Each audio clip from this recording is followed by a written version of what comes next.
আসসালামু আলাইকুম। ইনশাআল্লাহ আশা করি সবাই ভালো আছেন। আলহামদুলিল্লাহ আমিও ভালো আছি। যেখান থেকে আমার ভিডিওটা দেখছেন সবাইকে অসংখ্য ধন্যবাদ ও সর্বদা ভালোবাসা রইল। আমাদের নিজেদের কপাল আমরা নিজেরাই শেষ করে ফেলাইছি।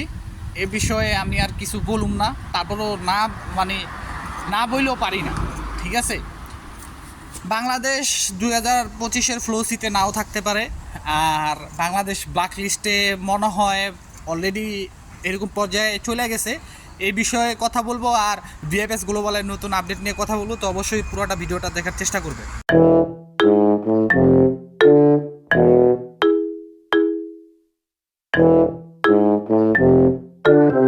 তো সব কিছুর জন্য আলহামদুলিল্লাহ। দেখেন, ইতিমধ্যে এই বিষয়টা সবাই জানেন যে বাংলাদেশের কী অবস্থা হয়ে গেছে ইটালিতে। ইটালির কোনাকাঞ্চি সব জায়গায় এখন এটা সবাই জানে যে বাংলাদেশ থেকে যে শ্রমিকগুলো আসে তারা ভিসা কেনাবেচার মাধ্যমে আসে। কারণ ইটালি থেকে শুধু 16 ইউরোর একটা মার্কাদা বলো খরচ হয়। এর চাইতে আর বেশি কিছু কিন্তু ইটালিতে আসতে খরচ হয় না। এখন বলতে পারেন ভাই আপনি যাদের নিতেছেন, হ্যাঁ আমিও কিন্তু আমি যারা আনতাছি হের লেগে কিন্তু আমিও কিন্তু মালিকের সাথে মন কন্ট্যাক্ট করেই তারা আনতাছি। এখন কথা হইল এই যে জিনিসগুলি হইল, এই যে সরকার জানলো বা ইটালির গভর্নমেন্ট এখন জানলো যে বাংলাদেশ ভিসা বেচা কিনি হয়, এটি কিসের মাধ্যমে জানলো আপনারা কি জানেন? এটা কিন্তু ইটালিতে যে কেউ বলে নাই। আসলে এটা কিন্তু বলা হয়েছে বাংলাদেশ থেকে যে আন্দোলনগুলি আপনারা করছেন, অ্যাম্বাসিডারে বলছেন আমরা 15 লাখ 20 লাখ টাকা দিছি, এইখান থেকেই হয়েছে। ঠিক আছে, তো অনেকে তো অনেক কিছু বলতেছেন যে আমাদের স্বপ্ন চুরি করছে, আমাদের অনেক কিছু কইরা ফেলাইছে ইটালির সরকার। এখন আমি আপনাদেরকে একটা কথা বলি, আপনারা মাইন্ড করেন না আমার কথায়। আপনার ইটালির সরকার কি আপনাদের বলছে ফেক নলস্তা দিতে? ইটালির সরকার কি আপনারা বলছে যে টাকা দিয়ে তুমি ইটালিয়া হও? বলছে? এগুলা কিন্তু ইটালির সরকার কিছুই বলে নাই। তো আপনারা ইটালি এম্বাসির সামনে কি লেগে আন্দোলন করবেন? আমার প্রশ্ন এটা। ঠিক আছে, আপনারা আন্দোলন করছেন, আপনাদের পক্ষে আছে আমি। আপনারা আন্দোলন করছেন সেইখানে আবার কোনো বলার দরকার আছিল যে স্যার আমরা 15 লাখ 20 লাখ টাকা দিয়ে ইটালি যাইতেছি? বলা দরকার আছিল? আপনারা নিজেদের ওই যে কী কয় পিছনে কাশি দিয়ে পোষ মারছেন। কেমনে এক্সাম্পল বুঝে? আপনারা যে কইছেন আমরা এগ্রিকালচার বিষয়ে 12 লাখ 13 লাখ টাকা দিছি। এখন কথা হইলো এগ্রিকালচার বিষয় হলো 9 মাসের।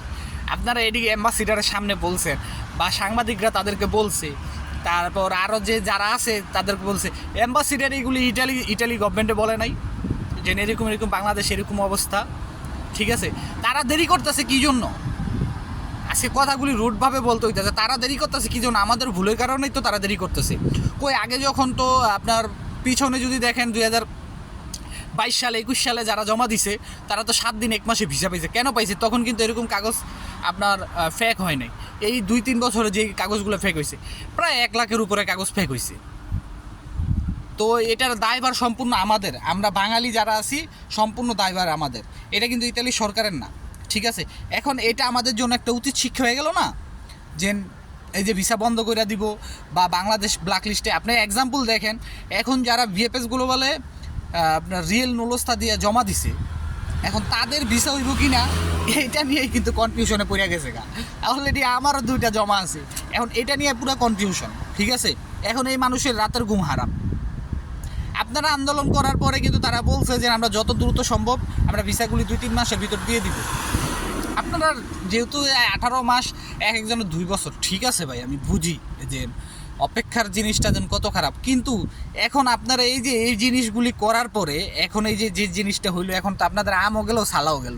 যদি 2 বছর পরেও ভিসা পাইতেন সেটাও এখন পাইবেন না। এখন যদি ভিএফএস গ্লোবাল থেকে 1-4টা সব পাসপোর্টগুলো ফেরত দিয়ে দেয় তাহলে কী করবে? দেখেন তো আপনাদের জন্য তারা কত সুন্দর সিস্টেম করছিল। আপনাদের পাসপোর্টের সমস্যার কারণে তারা কি সিস্টেম করছে না, পাসপোর্ট দিবে না, তারা পাসপোর্টের ফটোকপি নেবে। তারপরও আল্লাহর বান্দা আপনারা কিন্তু মানেন নাই। কোনো এম্বাসি কিন্তু চায় না পাসপোর্ট আটকে রাখতে। পাসপোর্ট আটকায় রেখে তাদের লাভটা কি? আপনারা আবার বলেন 18 মাস 1 বছর পর আমাদের রিজেক্ট করে। এখন তাদের সময় লাগবে না? আপনার ফাইলটা যদি 50,000-এর পিছে থাকে তা আপনারা কি একবারে 10 দিনের ভিতরে দিয়ে দিব? জীবনে আমরা নিজেরাই তো 5 মাস পরে ভিসা পাইছি। আমাদের পরে যারা জমা দিয়েছে তারা আগে ভিসা পেয়ে গেছে। তো এখন কথা হইল আমরা ভাবছিলাম যে ভিসা হইলো মামুর বাড়ি আবদার, আমরা ভাবছিলাম যে বাংলাদেশে আন্দোলন করলে সবই হয়, ঠিক আছে, কিন্তু আমরা ভুলে গেছিলাম যে বাপের উপরেও বাপ আছে, দিছে বাপের উপরে বাপে হবাই দিয়া দিছে ভালো করে বইরা একবারে। এখন মনে করেন বোঝেন এলা ঠেলা কে কত টাকা দিছিলেন, এলা টাকার হিসাব করেন, এখন কেমনে কি করবেন দেখেন এলা কি হয়। এখন আমি তো আর জানি না, যতটুকু জানলাম ততটুকুই বললাম যে বাংলাদেশের যে যাদের 25-এ ফ্লোসি সেখানে বাংলাদেশের নাম নাও থাকতে পারে, এমন আছে যে বাংলাদেশ এই বছরই ব্ল্যাকলিস্টে পড়ে যেতে পারে। একেবারের জন্য আমার মনে হয় না যতদিন মেলোনি আছে আর খুলবো।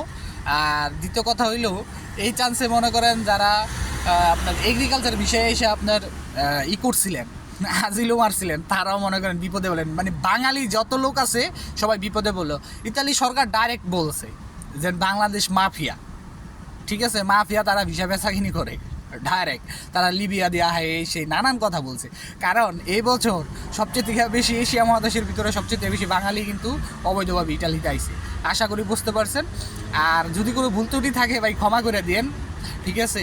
আর ভিএফএস গ্লোবালে যেটা আপনার ভিসা ফি, যে আপনার সি ক্যাটাগরি যে ভিসাগুলো, এগুলোর ফি হয়তো বা তারা কোনো কিছু কমাবে বা বাড়াবে বা চেঞ্জ করবে, যার কারণে ঢাকাতে 10 তারিখ এবং সিলেট চট্টগ্রামে 9-10 তারিখের যে অ্যাপয়েন্টমেন্ট ছিল তারা 12 তারিখে ঠিক একই সময়ে একইভাবে আপনার ভিএফএস গ্লোবালে জমা দিতে পারবেন।